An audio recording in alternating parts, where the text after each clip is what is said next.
ninachotaka nizungumze, nataka nizungumze na kundi la watu ambalo hilo kundi linasubiri lifike hatua limefinywa, liko kwenye hali ngumu ya magonjwa.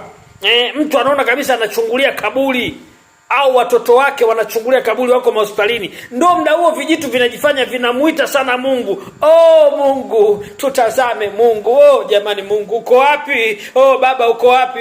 Kimtu kimefinywa. Oh, kitoto chake kinaumwa, ndio Mungu muangalie mwanangu, Mungu nakuita.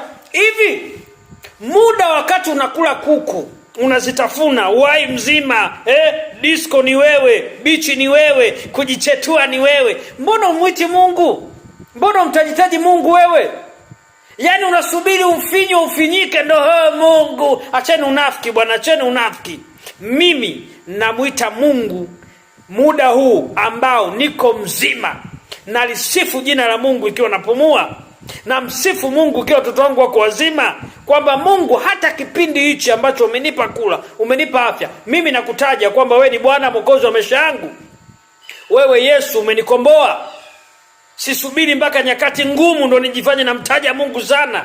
Mimi namtaja Mungu wakati wa raha, wakati wa shida, nyakati zote mimi namuita Mungu na kusema Bwana, wewe Mungu Mwokozi wa maisha yangu, na kuhitaji na kupenda, na wewe ni baba yangu. Wewe unesubiri ufinywe ndo Mungu nione. Mbona ukiwa unakula kuku mwambie nione? Tuache unafiki, tuache unafiki. Tuache unafiki. Nataka niombe tuache unafiki.